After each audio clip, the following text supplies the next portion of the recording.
ಕನ್ನಡ ಸಾರಸ್ವತ ಲೋಕಕ್ಕೆ ನ್ಯಾನೋ ಕಥೆಗಳನ್ನು ಪರಿಚಯಿಸಿದ ಹೆಗ್ಗಳಿಕೆಗೆ ಪಾತ್ರವಾಗಿರುವ ವಿ ಗೋಪಕುಮಾರ್ ಅವರು ಕೇರಳ ಮೂಲದವರು. ಪಾಂಡಿತ್ಯ ಪಡೆದವರಿಗಿಂತಲೂ ಸ್ಫುಟವಾಗಿ ಕನ್ನಡ ಮಾತನಾಡುವುದನ್ನು ಕಲಿತು ಕನ್ನಡ ಹಾಗೂ ಇಂಗ್ಲಿಷ್ನಲ್ಲಿ ಪದವಿ ಪಡೆದಿದ್ದಾರೆ.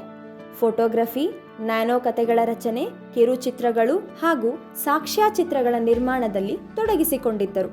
1000 ರೆಕ್ಕೆಗಳ ಪುಸ್ತಕ, ಬೆಳದಿಂಗಳು ಮತ್ತು ಮಳೆ, 2 ಹನಿ ಮಳೆಯ ಮೋಡ ಇವರ ಕೃತಿಗಳು. ಅವರ ಹೊಸ ಕೃತಿ ಕಗ್ಗಕ್ಕೊಂದು ನ್ಯಾನೋ ಕತೆ, ಕನ್ನಡ ಸಾಹಿತ್ಯಕ್ಕೆ ಹೊಸ ಪ್ರಯೋಗ.